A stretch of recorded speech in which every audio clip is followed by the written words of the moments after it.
All right, so we are live, and as you know, probably this is being recorded and will appear in the Facebook group, just for anyone who wants to check it out later. And so it is first in, best dressed with the questions. Any question is a good question, especially those ones that you possibly think like, oh, this is a really dumb question, but. So those are particularly the questions I'd love to have, but also questions you think, oh, this is a really curly question, whatever kind of questions. I'm just going to start off with one because we've got this massive backlog of ones that get thrown in during the week, and it only gets longer every week, so I'm not quite sure what we're going to do about it. But I'm going to start off with one of those. Which is from Jo Carey, and she says, topic thought for stop faking it, especially as some great drawings will be awesome.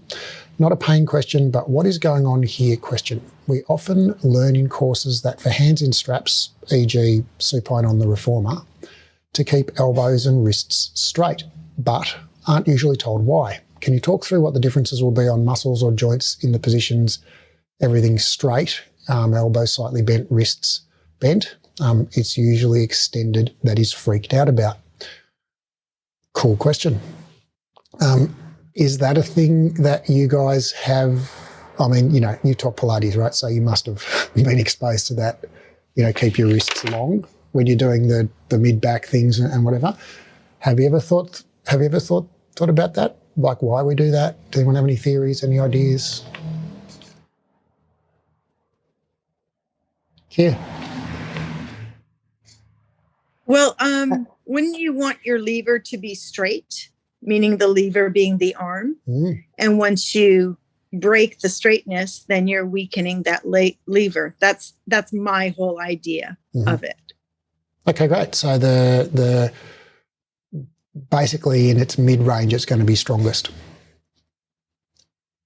Here.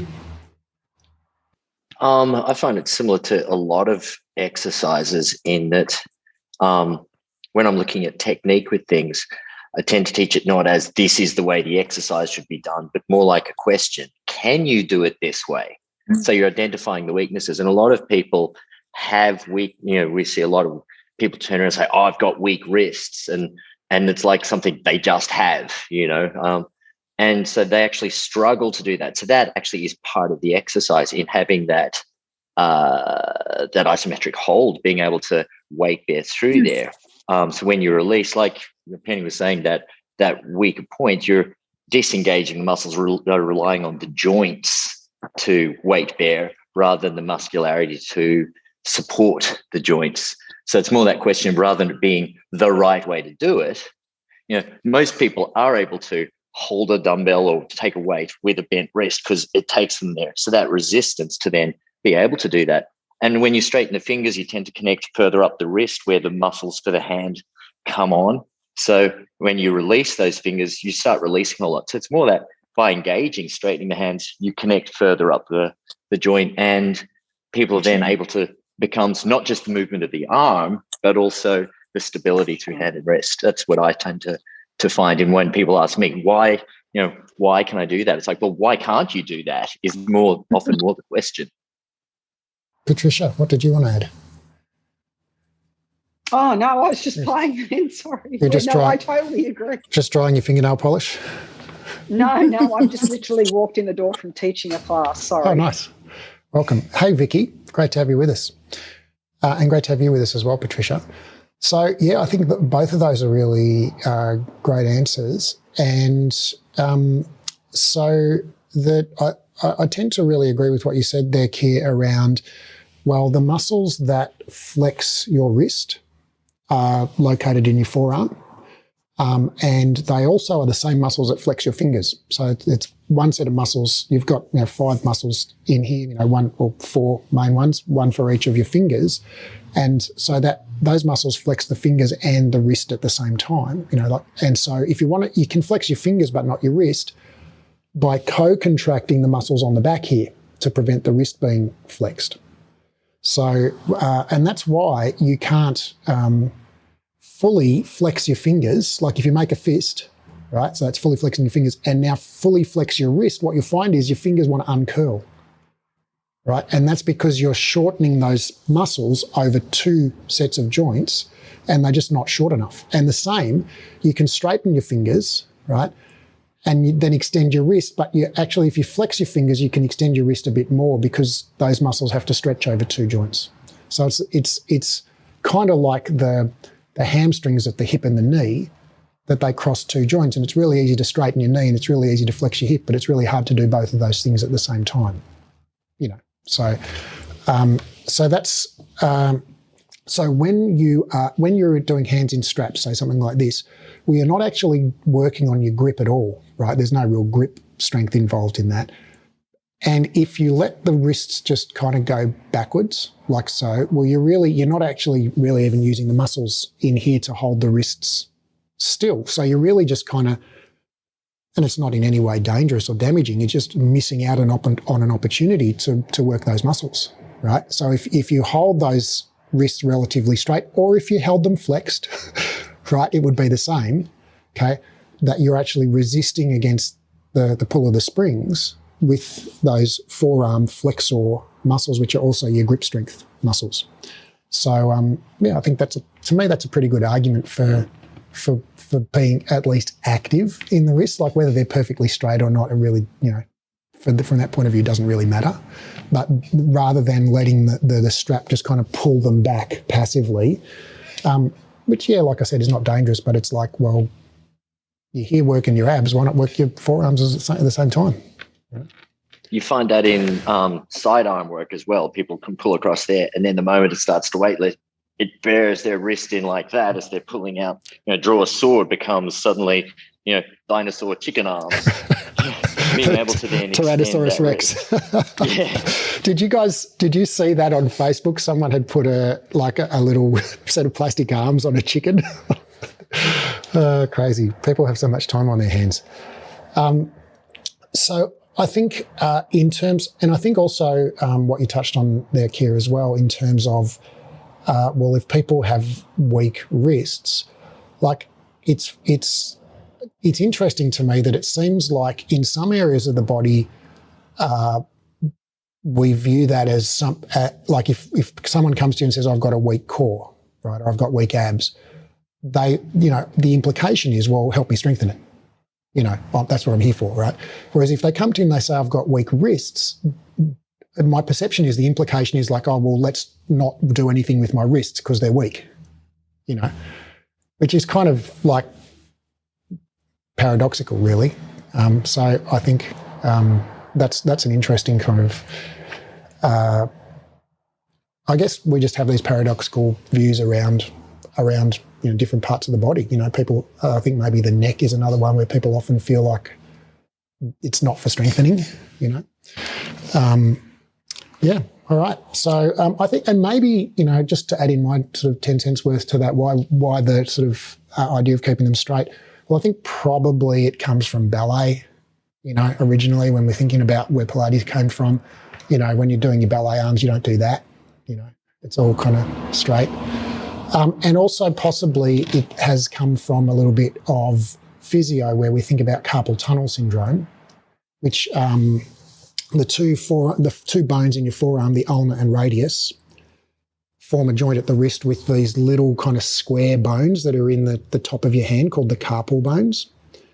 And you've got 4 of them going across, you know, from side to side, and they form this kind of little hollow in between them, which is called the carpal tunnel, and that's where all the tendons of the forearm muscles go through, right? So you've got these big forearm flexors and wrist flexors here, and they go through there, and also the ulnar nerve, which is the nerve that feeds your first 3 fingers plus most of your thumb, with, you know, innervates the muscles there and also gives you sensation in that part of your hand.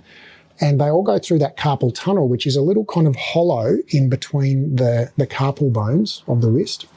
And over the top of the carpal bones, there's a ligament. Well, sometimes it's called a ligament, sometimes it's called a retinaculum, which just means like wrapping around, I think. last time, if I remember my Latin correctly. So basically there's a ligament that goes from one side, from the outside carpal bone to the inside carpal bone, and that forms kind of the roof of this carpal tunnel, right? And so what can happen is if there's inflammation, if the tendons become inflamed in there for any reason, or you've got the tunnel narrows for any other reason. There are lots of reasons why it could get narrowed.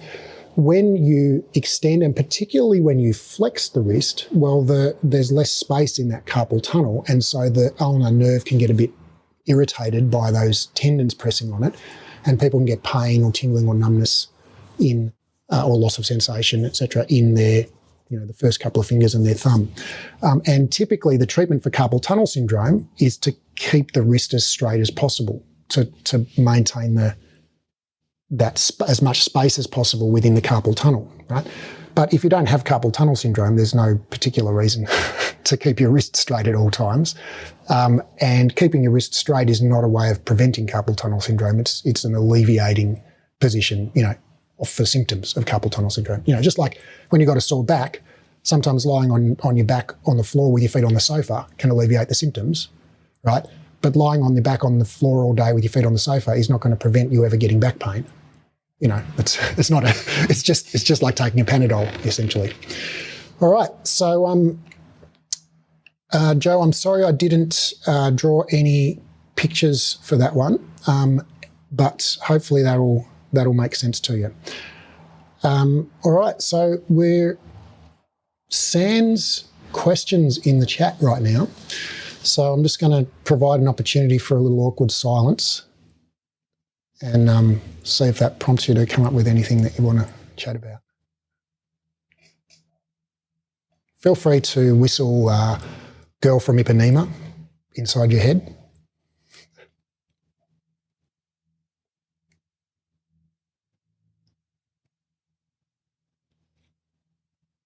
Who's going to save the day?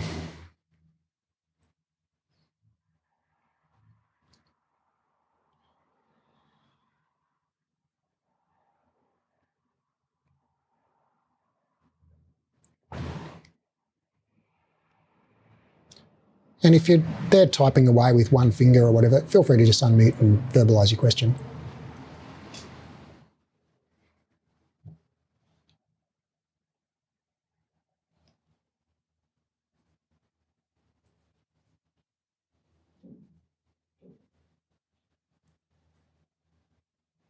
We're going to get 8 questions all come through straight away. I've got one as a general question too, sort of a community-based one. There seems to be a whole lot of, historical fear around Pilates of hurting people. My pet theory is that comes out of a background of a lot of connection between Pilates and allied health professionals. But it seems, there's a whole lot of don't do this, you might hurt yourself kind of background to it, and a lot of exercises where people come in having done Pilates at different places, and how many people, I've never hurt someone or knowingly that I've seen hurt someone in a Pilates class. How prevalent is it when we look at insurance and stuff like that? Are there big claims on Pilates apart from, someone breaking their toe, kicking a reformer or a piece of equipment? Do people often injure themselves in Pilates that would justify this fear of Pilates, as opposed to when I look at, some boot camps that I watch, see in the park, and you watch people going, and you sort of go, ooh, is there a high prevalence of people actually hurting themselves in Pilates? Or do you just not hear about it because they don't come back? What a great question. So I don't doubt that people who do Pilates, sometimes go home and then feel sore the next day for whatever reason. I do. I still do. But I haven't been able to find, I actually looked into this quite extensively maybe 2 or 3 weeks ago for an episode of Pilates Elephants, and I haven't been able to find any literature on injury rates in Pilates, but there's quite a bit of literature on injury rates in fitness centres and quite a bit on yoga, and quite a bit which I found also on breakdancing, which is kind of like an extreme form of high intensity Pilates, if you squint your eyes until it goes a bit fuzzy, and quite a bit on wrestling, college wrestling in the US. And so it turns out that all of those sports are incredibly safe. So, for example, breakdancing, which was recently included in the Olympics as one of the new sports in the Olympics, I think in the last maybe 2016, I think it might have been, they did some researchers did a project looked at the injury rates of all the new sports versus the old sports, like things like, track and field and swimming and stuff like that, compared to whatever the new sports were. I think badminton was in there and whatnot. And they looked at something like 36 sports, and breakdancing. Where do you think breakdancing came in terms of like most injuries to least injuries out of 36, if you had to guess, of those, Olympic sports, whatever people do at the Olympics? Just pick a number in your head. Like we've got boxing, we've got shot put, we've got marathon, we've got heptathlon, we've got fencing, we've got, goodness knows what else, javelin. Well, I think from memory it came in something like 26th out of 36 or 25th out of 36 in terms of the 25th most dangerous out of 36. So in other words, it was in the bottom 1/3, in the safest 1/3 of sports.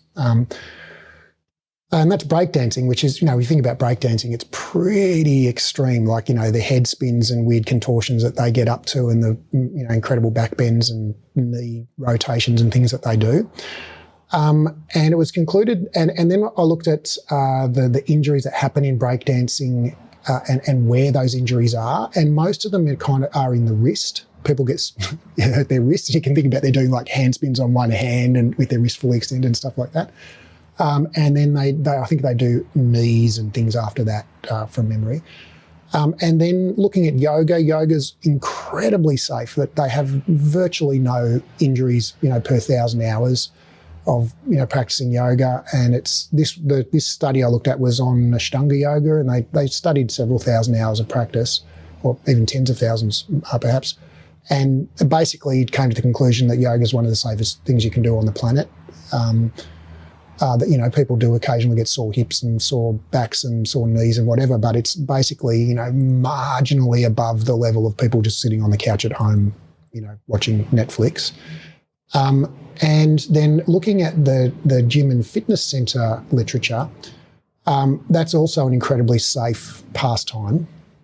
And you're probably, over your lifespan, statistically, if you go to the gym twice a week, you're versus not going to the gym twice a week, if you stay home, you're more likely statistically to die of a heart attack than you are to, do a serious injury to yourself in the gym over the course of 40 years of regular attendance. And most of the injuries that occur at the gym, so there were a couple of studies on emergency room admissions in Victoria, here where I live in Australia, from gym related injuries. And so they were divided into two main categories. They were women hurting themselves in aerobics from tripping over, like a step or something like that. And they were men hurting themselves in the weight room from dropping weights on their foot, basically. And then there were, a couple of things that were due to overexertion, but basically the vast majority of injuries were impact injuries in the fitness centre situation. And I can just imagine, like 18 to 24-year-old men in the weight room throwing the dumbbells around and dropping the weights and stuff on each other's toes, and the ladies getting, twisted amongst their feet in the aerobics room and tripping over. And so I think in terms of the actual, physical activity itself, thinking about Pilates, well, aside from, like you say, Keir, like, stubbing your toe on a reformer, or, someone leaving all the springs off and someone stepping on a carriage with no springs on it and going for a tumble, or those types of things, I just think it's incredibly unlikely that for somebody to injure themselves in Pilates, which is not to say that someone can't pull up with a sore back after Pilates. It's totally possible and happens all the time. But people pull up with a sore back after just sleeping, right? I mean, a lot of people wake up in the morning and go, oh, my back's really hurting. Why was that? So, I think a lot of that is probably just coincidental and can't really be blamed on Pilates. And that's what these studies found, was that they compared the rate of injury in doing these sports to just the background rate of injury of just people just living their normal lives, and basically found that these are very safe sports. If you want to do a dangerous sport, netball, very, very dangerous sport. If you've got an ambition to find out what it's like to have an ACL surgical repair, just go do some netball. Skiing is also pretty awesome if you want to blow out your knees. I can't remember what some of the other most dangerous sports are, but I think those are like the two that get the biggest. The top, right up the top. Soccer's pretty up there as well in terms of tearing hamstrings and blowing out knees and things like that. But yeah, the sports that you would traditionally think are quite dangerous, like boxing and wrestling and breakdancing, actually turn out, and weightlifting and powerlifting, turn out to be like super, super safe. It's if you want to hurt yourself, put some shoes on with spikes on them and go and plant your foot in some turf where you can't twist your foot, and then have someone tackle you from the side. That's the best way to hurt yourself. Or get involved in a sport where you're not allowed to move once you have the ball, and you're running and sprint to catch the ball at an awkward angle, then you have to plant your foot and stop without decelerating over multiple steps. So, AKA netball. So those are great ways to get injured. And if you're in the gym, stay away from the 18 to 24-year-old men, because they're quite likely to drop something heavy on you. Yeah, so I mean, there's no literature on Pilates, but I just reckon it's probably just one of the safest activities known to humanity, right? I mean, cool. Yeah, no, I just asked because you get all that funny thing. Sometimes people coming in and asking about it, and I get it a lot here. People coming in and it's like, I had one couple walk past and they were looking in, they were talking to the studio, and the one person was saying, oh, okay, can we come in? And the other person was like, is it led by a physio? It was kind of like, do you need a physio to be leading you? Does that make it safer if that person's walking around the room? From that thing of anyone can fall off the reformer regardless of the qualification of the instructor.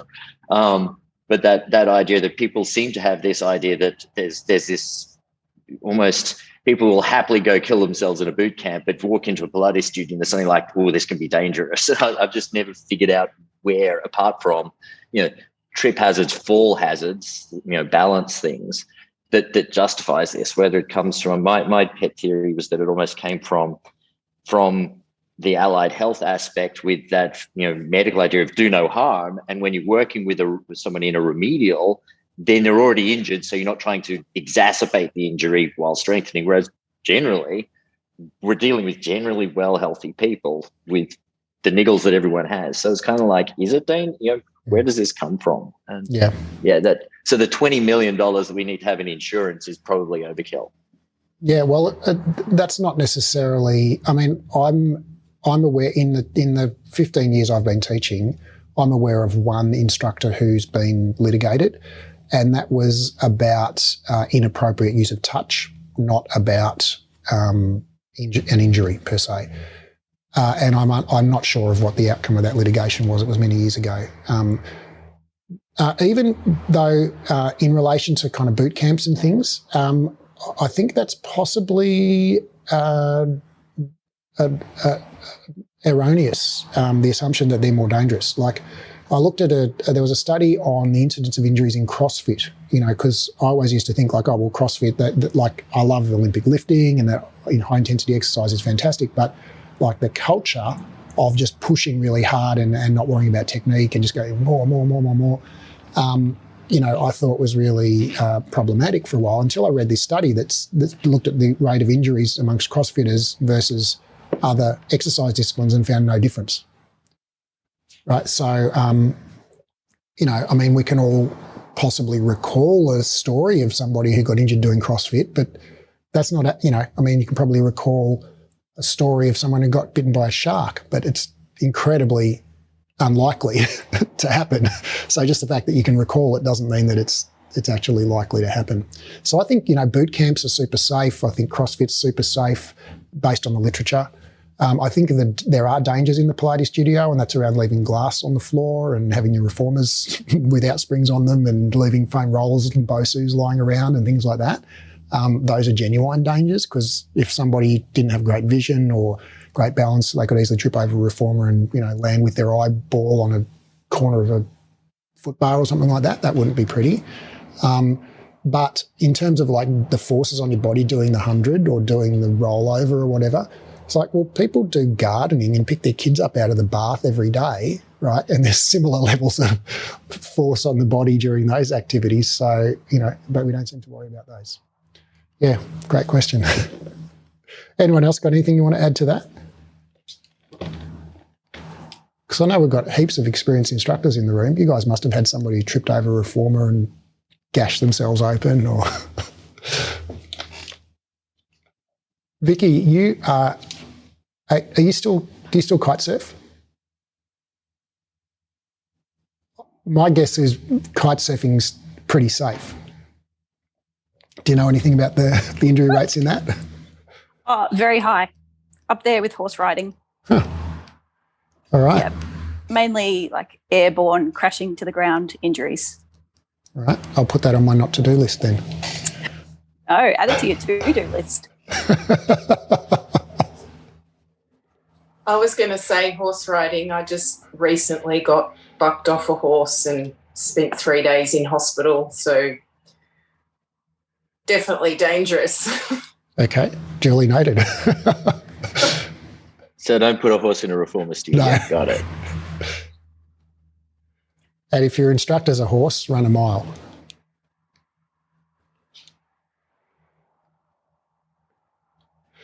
All right.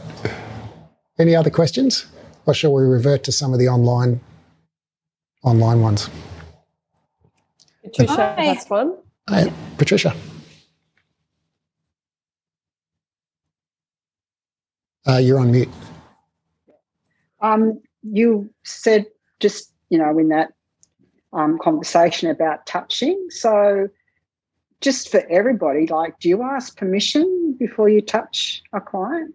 Nobody's ever, I always ask if somebody new comes into class, but just out of curiosity, I was just kind of thinking that when you mentioned that.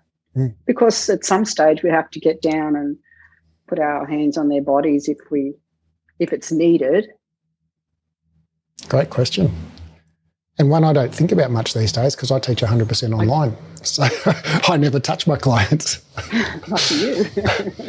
What about the rest of you guys? I can throw into that because, I know that it's a funny thing as a male instructor, like it or not, I have to be a little bit more aware. I'm more likely to be, there's more of a social idea of a male touching a woman inappropriately is much more a common event than a woman touching a male inappropriately.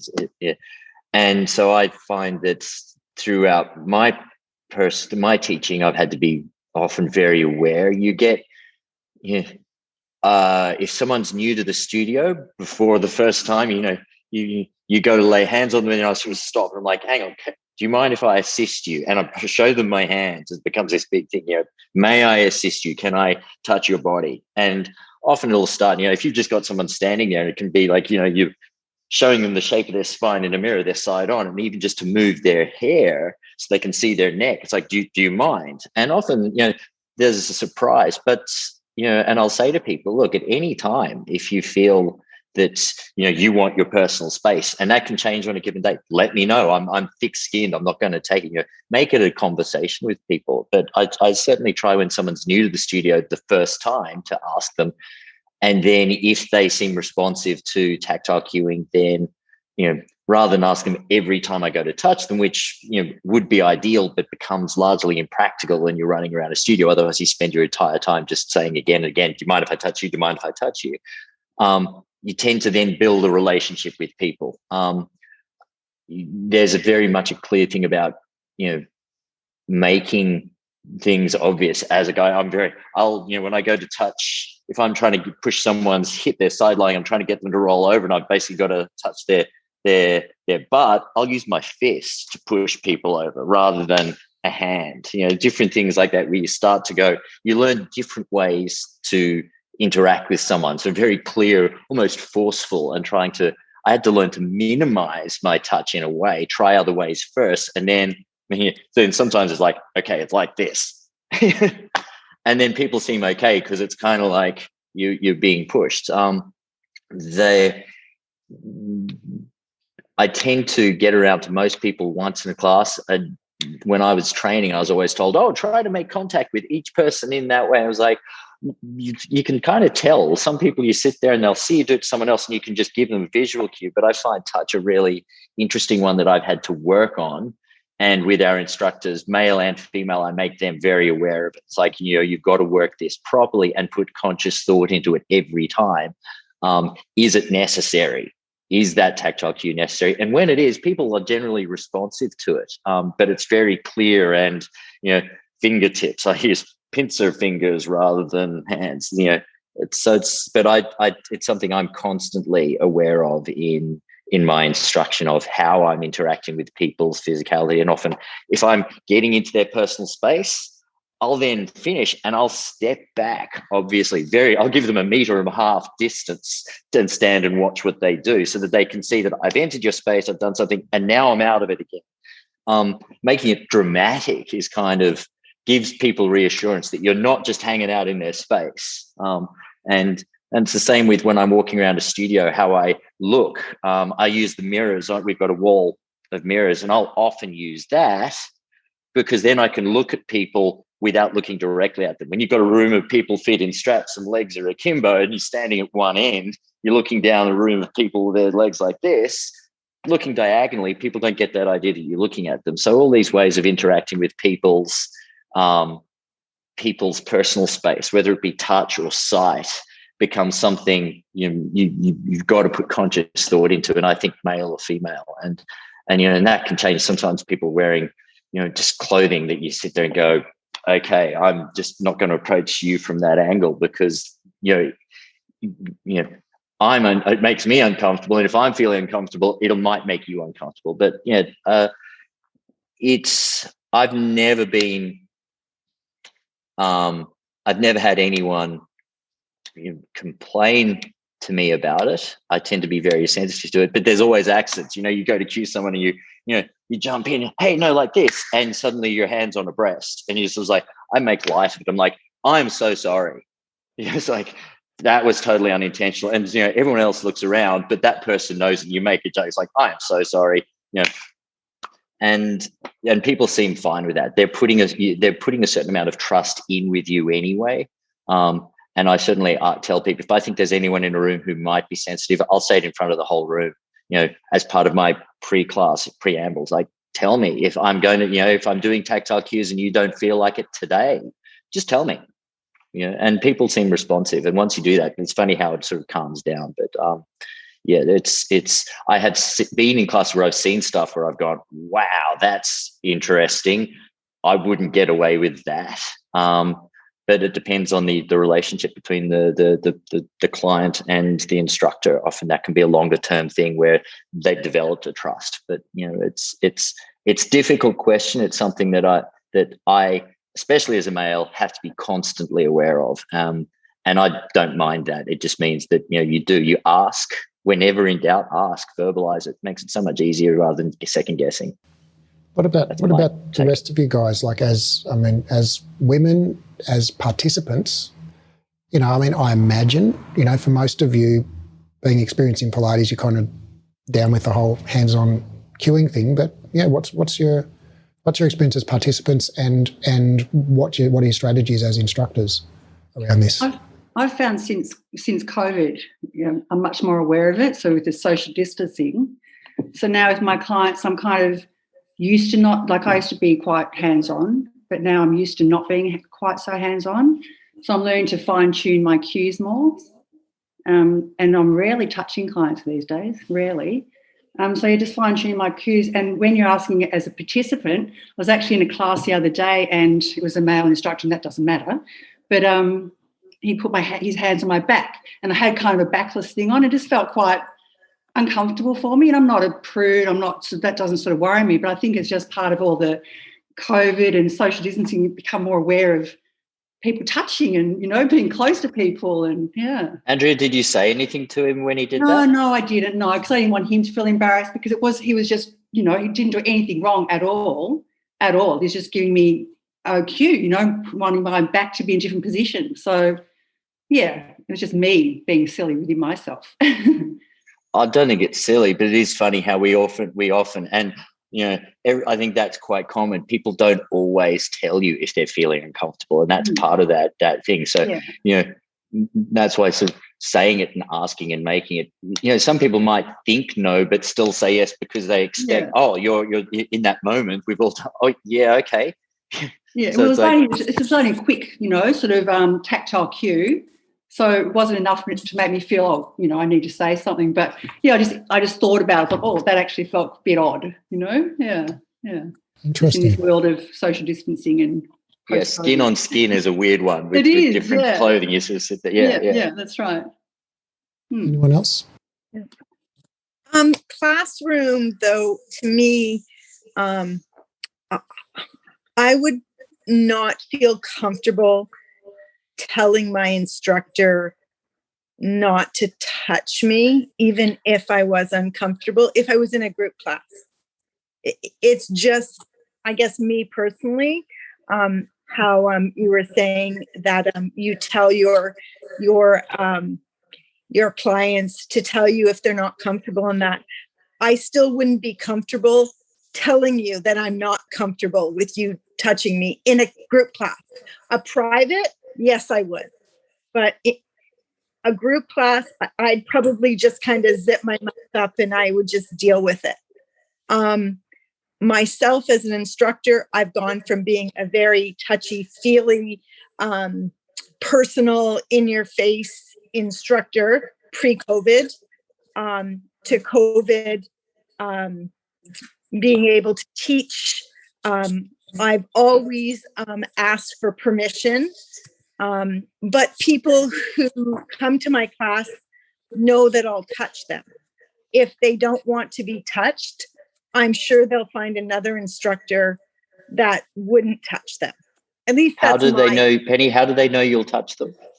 Well, right at the beginning of class, their first class with me, they would have done privates initially before they come into my class.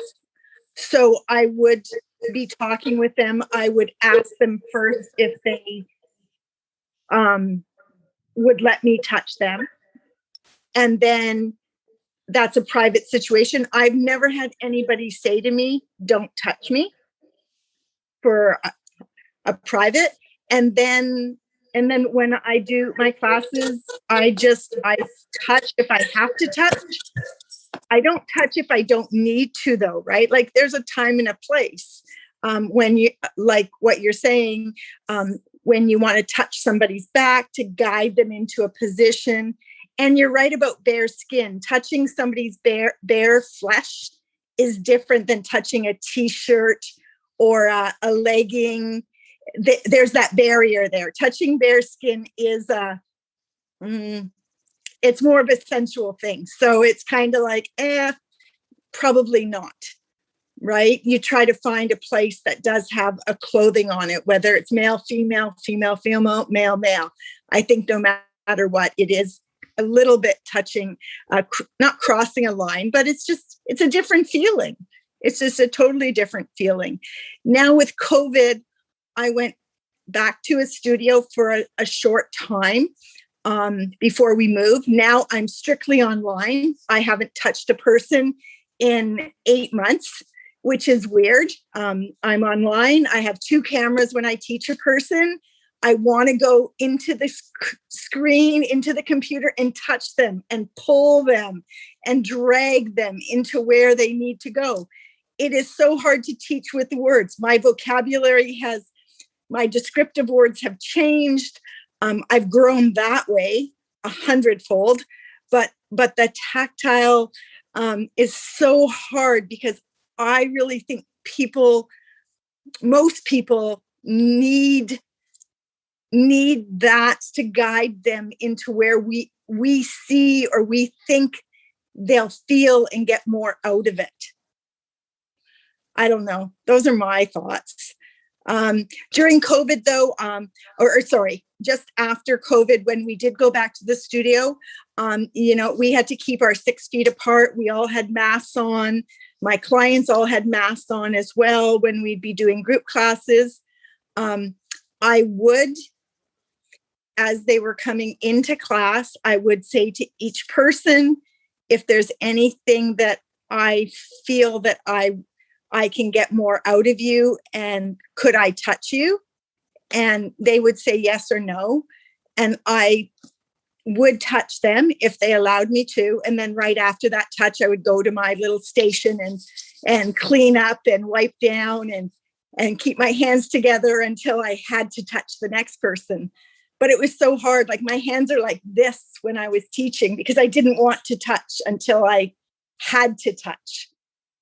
That's very interesting what you say, Penny, about feeling uncomfortable to say that you're uncomfortable. And I actually had that puts me in mind of a great experience I had recently at a massage therapist that I went to, where on the online booking form, they had a little box there that says, there was like check boxes like, do you like conversation during your massage? And there was like yes or no. And I was like, no. So that was so awesome, because sometimes I go to the massage therapist and they're like chatting away and you're like, I wish you'd just shut up because I just want to lie here and have a massage. But you kind of feel rude, not saying who's saying that to them. But just checking that box was really easy for me, and I didn't feel any sense of embarrassment about checking that box. So maybe that's something that we could adopt in our intake forms, just whether it's a paper form or a digital form, just a little checkbox. Say, hey, do you hands-on cues? Do you prefer to be touched? Do you prefer not to be touched? And it's just a simple yes/no question. That's a good idea. Yeah, it's I really like at White Dog, they have little cards like that you put next to your reformer, like if you don't like being touched. I thought that was a really good idea. So you just pick up a card. This on one side and a this on the other side sort of thing. Yeah. If you don't want to say it in a group, you just pick up a card and put it next to your reformer. That's a great idea. Yeah, I thought that was a good idea. Anyone else got anything? Anyone else want to add anything? Just coming from more of a yoga background, we usually start with a position where the eyes are closed. And I've often, when people have their eyes closed and are not looking at each other, I would say in the beginning, if you don't want to be touched during class, can you just raise your finger?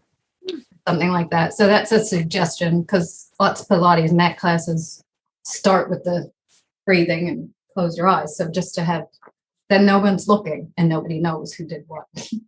What a great idea, Jeannie. That's awesome. It's really, I think that these are some great strategies around sort of eliminating that sort of embarrassment about saying something by just making it anonymous one way or even with the little card next to the mat there, Claire. It's not so much anonymous. It's just really, it's like the social, there's just kind of like 1 degree of separation between, it's not me, it's the card saying, don't touch me, So I really like that. Anyone else want to add anything to this conversation, or shall we move on? All right, there's a question from Vicky, and Vicky says, Vicky, I've got this normally because I'm at Northcote here. Normally I'm at home giving this, but I had my daughter's 3-way conference at school, which is just around the corner from Northcote, so we came here.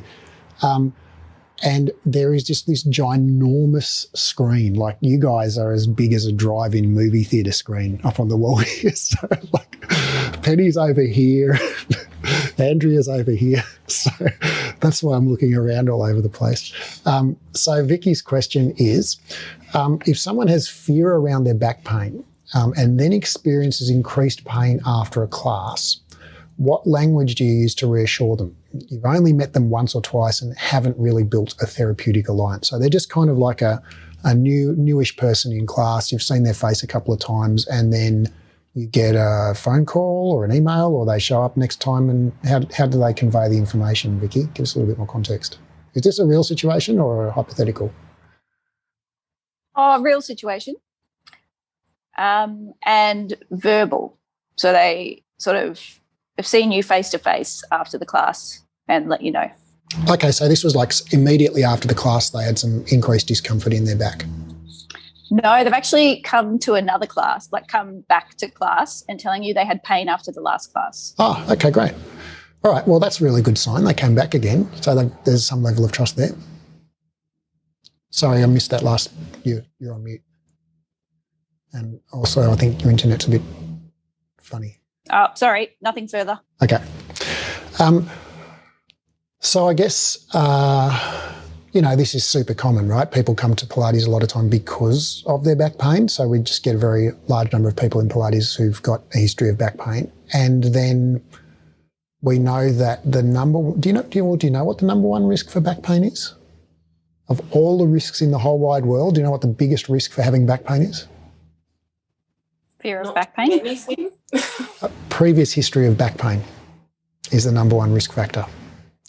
So if I know nothing else about you, age, gender, physical fitness, posture, sleep habits, anything like that, and the only thing I know is you've previously had low back pain and it comes and goes, then I can pretty accurately and confidently predict that you're going to get back pain again at some future time.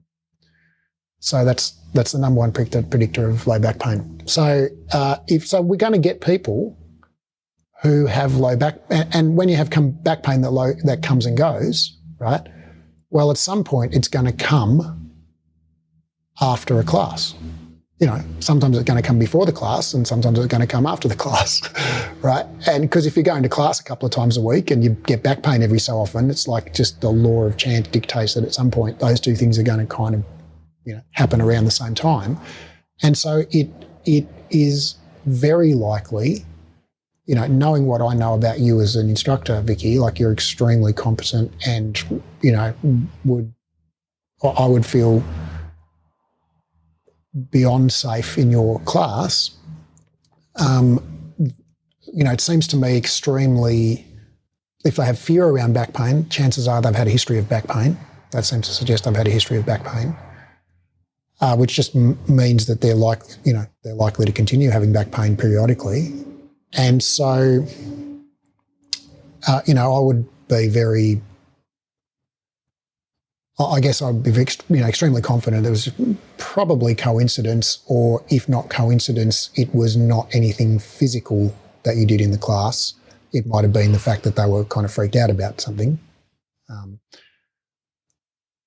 I guess if I had a time machine, what I would like to do would be go back to the first time I met that person and, when they let me know about, I've got this thing in my back or whatever, I would love to just make time stop for about 3 minutes and have a little private conversation with them, even if it was kind of like, quietly spoken while they're lying on the reformer at the start of class or whatever. And just to say, hey, look, thanks for sharing that with me. We know that low back pain comes and goes for most people. And at some point, you're probably going to get some back pain, at the same time as you do Pilates. And if that happens, let me know. And we'll ease off on what we're doing here in Pilates class for a little bit whilst your back's grumbly. And then we'll, build you back up again, And so I think, an inch of pre-framing is worth a mile of backpedaling later. So that would be my inner time machine solution. And my if I couldn't go back in a time machine, I was like, damn, okay, I'll do that next time. But for now, I've just got this person in front of me. I would basically just say the second half of that, which is like, well, thanks for sharing that with me. I really appreciate you trusting me with that. That's, I'm so glad that you came back and you're here. That's awesome. You're in the right place. And, you know, we know that low back pain does recur for a lot of people, and that's a really common thing. And that the best thing to do with low back pain is keep moving, but we'll just modify things for you while it's feeling grumbly, you know, and we'll make sure you're feeling safe, and you know, you're in the right place, and keep coming. So, you know, just keep communication with me, and if anything doesn't, you know, if there's anything you don't want to do, just let me know, and we can work around it. You know, I'm pretty sure that's what you did already, Vicky, right? Mostly, but I think sometimes I can think of a couple of occasions where I think the client has interpreted me as being a bit dismissive. Oh, yeah. Because they've, you know, got a physio that they're seeing concurrently who's told them that they've got X, Y, and Z. And then sort of, yeah, I think I can be perceived as not taking it seriously enough. Yep. But I guess that's a balancing act, because you don't want to feed into their fear and their diagnosis. It is a balancing act, and that's where your therapeutic alliance comes in, right? So if they've got a really strong therapeutic alliance with that physio, and the therapeutic alliance just means two things. It means that the client trusts the practitioner. You know, they trust that they're competent and that they have the client's best interest at heart. You know, they're not just selling them treatments for their own financial gain or whatever. And the second thing, that they both like each other. Right, and so I'm sure that you guys have all been to some practitioner, a doctor, a dentist, a physio, you know, Pilates instructor, massage therapist, where like they gave you a good service, but you just didn't like them, and you're just like, yeah, I'm not coming back here. I just don't like the way you dress, or I don't like, you know, whatever. And so that's a genuine thing, you know.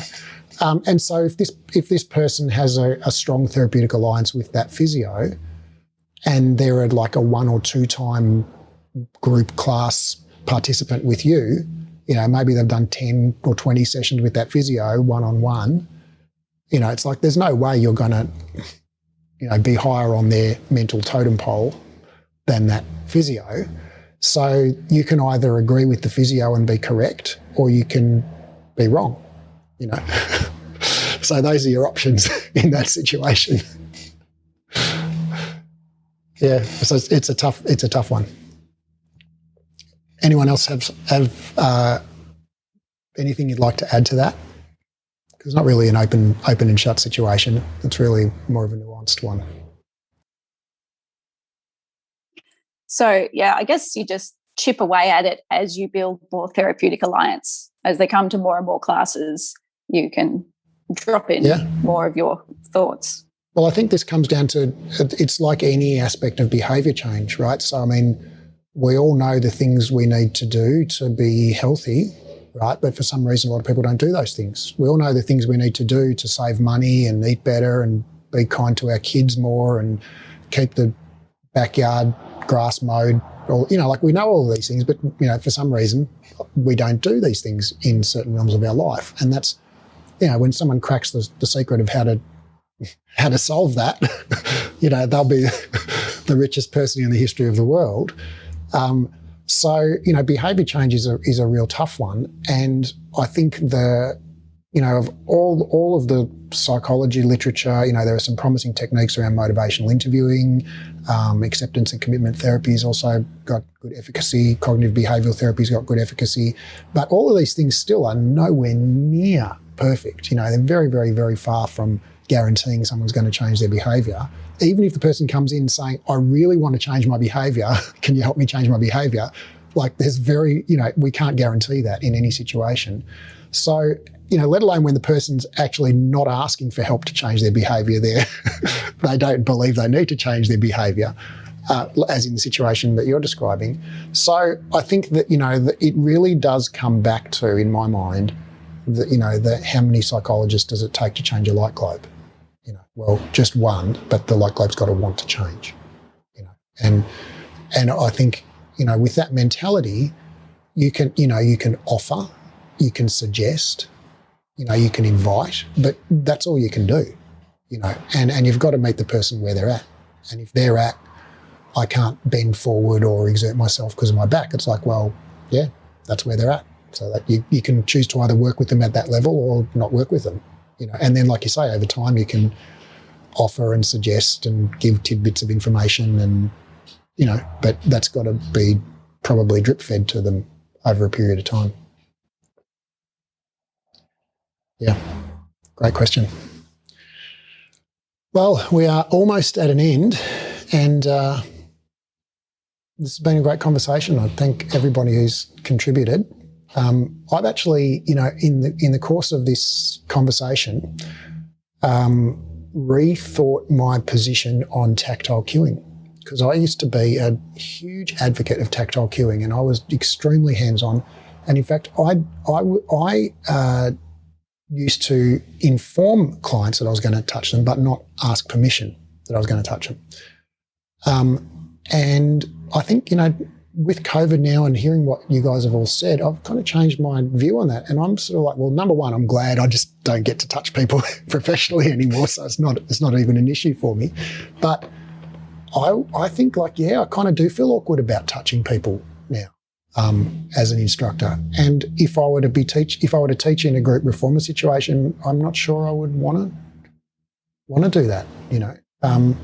So I'm glad I don't have to really come to grips with it, because it's not a situation I'm probably going to be thrust into. But that's been really interesting, and particularly, Penny, what you said about being uncomfortable to say you're uncomfortable. So thanks all for your contributions. So we're on again next week, same bat time, same bat channel. And if you have any questions during the week, feel free to post them in Facebook group or DM me on social media. And I look forward to seeing you in a week. Ciao, bye.